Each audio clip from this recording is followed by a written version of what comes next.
കടോ cinema ഇറങ്ങിയ സമയത്ത് ഒരു സീൻ ഡിലീറ്റ് ചെയ്യുകയുണ്ടായി. എഴുത്തിൽ ഇത്തരം പൊളിറ്റിക്കലായിട്ടുള്ള കുറെ കാര്യങ്ങൾ ഇനി ശ്രദ്ധിക്കുമോ സിനിമയിൽ? അല്ല, സിനിമയുടെ തിരക്കഥ ഒരുപാട് ആളുകൾ വായിച്ച ശേഷം, ഒരുപാട് ഫിൽറ്ററിങ്ങിന് ശേഷമാണ് അത് ഷൂട്ട് ചെയ്യുന്നത്. ഷൂട്ട് ചെയ്യുന്നതിന് തൊട്ട് മുമ്പുള്ള മൊമെൻറ്റിൽ പോലും അത്തരം ഡിസ്കഷൻസ് ഉണ്ടാവാറുണ്ട്. ആ സിനിമ ഇറങ്ങിയ ശേഷം ഞാനും എൻ്റെ ഡയറക്ടറും കൂടെ ഇവിടുത്തെ ഏകദേശം മെയിൻ സ്ട്രീം മീഡിയാസ് അടക്കം ഒരു 6-7 മീഡിയാസ് ഇൻ്റർവ്യൂസ് കൊടുത്തിരുന്നു. ഇവിടുത്തെ പ്രഗത്ഭരായ മാധ്യമപ്രവർത്തകർ നമ്മളെ ഇൻ്റർവ്യൂ ചെയ്തിട്ടുണ്ടായിരുന്നു.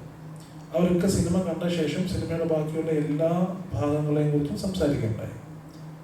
ആർക്കും അങ്ങനെ ഒരു കാര്യത്തെക്കുറിച്ച് യാതൊരു വിധത്തിലുള്ള ഒരു തോന്നലോ അത്തരം ഒരു ആംഗിളിൽ ആ ഡയലോഗിനെയോ സീനിനെയോ കണ്ടിട്ടോ ഇല്ലായിരുന്നു. പെട്ടെന്നാണ് ഇത് കുറച്ച് ആളുകൾക്ക് അത് അഫക്റ്റ് ചെയ്യുന്ന അത്തരം ഒരു സാഹചര്യത്തിലുള്ള ആളുകൾക്കെല്ലാം അത് മനസ്സിലാവുള്ളൂ. അവർക്ക് അത് അവരുദ്ദേശിക്കുന്ന രീതിയിലാണ് ആ ഡയലോഗിൻ്റെ മീനിങ് അവരത് വ്യാഖ്യാനിച്ചത്. നമ്മളാരും അങ്ങനെ ഉദ്ദേശിച്ചിട്ടില്ല, അങ്ങനെ ആരും ഉദ്ദേശിക്കേണ്ട ആവശ്യവുമില്ല. ഞാൻ പ്രത്യേകിച്ച് അങ്ങനത്തെ ഒരു സാഡിസ്റ്റായിട്ടുള്ള ഒരാളുമല്ല. സിനിമയുടെ സംവിധായകൻ ഷാജി കൈലാസോ സിനിമയിലെ നായകൻ പൃഥ്വിരാജോ ഒട്ടുമല്ല. അപ്പം പക്ഷേ നമുക്കതിനെക്കുറിച്ച് നമ്മൾ അതല്ല ഉദ്ദേശിച്ചതെന്ന് നമുക്ക് പറയാൻ പറ്റില്ല. ഒരു വിഭാഗത്തിന് അത്തരം ഒരു ചിന്ത, അത്തരം ഒരു തോന്നൽ ഉണ്ടായിട്ടുണ്ടെങ്കിൽ അത് അവരെ മുറിവേൽപ്പിക്കാതെ 1 മിനിറ്റ് മുമ്പ് 1 മിനിറ്റ് കട്ട് ചെയ്ത് മാറ്റുക എന്നുള്ളതാണ് അതിനകത്ത് മാന്യവും യുക്തവുമായ നടപടി. അത് നമ്മൾ കൃത്യമായിട്ട് ചെയ്യുകയും ചെയ്തു. പിന്നെ ഞാൻ അങ്ങനത്തെ യാതൊരു ഡയലോഗുകളും സെൻസർ ചെയ്തിരുന്ന ഒരാളല്ല. ഈ ഇരിക്കുന്ന ഡാർവിനോ എൻ്റെ അപ്പുറത്തിരിക്കുന്ന ടോബി ബ്രോയോ ഒക്കെ 7-8 തവണ ഈ സ്ക്രിപ്റ്റ് വായിച്ചിട്ടുണ്ടാവും. നാളെ ഞാൻ അടുത്തായിട്ട് ചെയ്യാൻ പോകുന്ന സിനിമയിലെ നായകൻ പൃഥ്വിരാജാണ്. അടുത്ത ആ സ്ക്രിപ്റ്റ് വായിക്കുമ്പോൾ അവർക്ക് എന്നെ ഓർമ്മിപ്പിക്കുകയും എന്നോട് പറയുകയും ഇത് ഇങ്ങനൊരു പ്രശ്നമുണ്ടല്ലോ എന്ന് പറഞ്ഞ് എനിക്കത് ജെന്യുവനാണെന്ന് തോന്നിയാൽ ഞാൻ തീർച്ചയായിട്ടും ആ സമയത്ത് തന്നെ മാറ്റും. പിന്നെ ഞാൻ എഴുതുന്ന സമയത്ത് ബോധപൂർവമായിട്ട് അത്തരം ആരെയും ഒരു കമ്മ്യൂണിറ്റിയോ ഒരു പ്രത്യേക വിഭാഗത്തെയോ ഒക്കെ വേദനിപ്പിച്ചുകൊണ്ട് സ്ക്രിപ്റ്റ് എഴുതാൻ ശ്രമിക്കുന്ന ഒരാളെ അല്ല. അപ്പോൾ അതന്ന് അങ്ങനെ കുറച്ച് ആളുകൾക്ക് അത് വിഷമമുണ്ടാക്കി ആ മൊമെൻറ്റിൽ നമ്മളത് കട്ട് ചെയ്ത് കളഞ്ഞു. അവിടെ കഴിഞ്ഞു. എൻ്റെ അടുത്ത എല്ലാ സിനിമകളിലും അത്തരം ഡയലോഗുകൾ ഉണ്ടാകുമെന്നു ഞാനത് ചിന്തിച്ചിരുന്ന സ്ക്രിപ്റ്റ് എഴുതുമെന്നോ ഒന്നും ആരും വിചാരിക്കണ്ട. പേടികളുണ്ടോ? ഈ എഴുത്തിൽ അത്തരം പേടികളുണ്ടായിരുന്നു? ഞാനൊരു കാര്യം ചോദിക്കട്ടെ.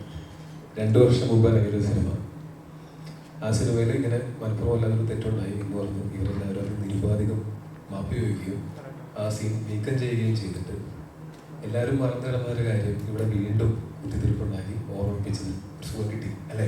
ഒരു കണ്ടന്റ് കിട്ടിയില്ല. തെറ്റേറ്റു പറഞ്ഞ് എഴുതുകാരൻ ഇനി ആ തെറ്റ് ആവർത്തിക്കില്ലെന്ന് എഴുതുകാരൻ അല്ല, ഞാൻ അങ്ങനെയാണ് കണ്ടന്റ് വാർത്ത വരെ മറ്റേ ഹെഡ്ലൈൻ തന്നെ വരെ ഒരു സുഖം കിട്ടിയില്ലേ?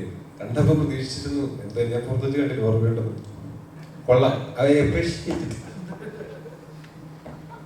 ഡോവിനോയ്ക്ക് ഇത്തരം പേടിയുണ്ടോ? ഇങ്ങനെ ഇത്തരം സ്ക്രിപ്റ്റുകൾ പ്രതീക്ഷിക്കാത്ത രീതിയിൽ വന്നു കഴിഞ്ഞാൽ? എനിക്ക് അങ്ങനെ ആരും പേടിയൊന്നുമില്ല. അപ്പൊ ഇത്തരം പൊളിറ്റിക്കലി ഇൻകറക്റ്റ് ആയിട്ടുള്ള സ്ക്രിപ്റ്റൊക്കെ വന്നാൽ അഭിനയിക്കുന്ന ഒരു ആരെങ്കിലും ആ മുഖത്തേക്കും കൂടെ നോക്കിയാൽ എല്ലാവരും ഒരു സൈഡ് മാത്രം കാണും വെച്ചില്ലേ? ചോദിക്കും. അല്ല, അത്തരം അഭിനേതാവാണോ അങ്ങനെ പൊളിറ്റിക്കലി ഇൻകറക്റ്റ് ആയിട്ട് ജീവിക്കുന്ന ഒരു കഥാപാത്രം ചെയ്യുന്ന സമയത്ത് ഞാൻ എന്ത് ചെയ്യണം? ഞാനൊരു പടത്തിൽ വില്ലൻ വേഷം ചെയ്യുകയാണെന്ന് വിചാരിക്കുക, അയാൾ വൃത്തികെട്ടവനാണെന്ന് വിചാരിക്കുക, അയാൾ പൊളിറ്റിക്കലി ഇൻകറക്റ്റ് ആയിട്ടുള്ള കാര്യങ്ങൾ ചെയ്യുന്ന ആളാണെന്ന് വിചാരിക്കുക. അപ്പോഴും ഞാൻ പറയണോ ഇത് പൊളിറ്റിക്കലി ഇൻകറക്റ്റ് ആണ്, അങ്ങനെ ചെയ്യാൻ പറ്റില്ല എന്നുള്ളത്? പൊളിറ്റിക്കലി ഇൻകറക്റ്റ് ആയിട്ടുള്ള സീനുകളോ ഡയലോഗുകളോ ഉണ്ടാവുന്നതിനേക്കാൾ അങ്ങനെയുള്ള സീനുകൾ ഡയലോഗുകൾ ഗ്ലോറിഫൈ ചെയ്യുന്നതാണ് തെറ്റ്.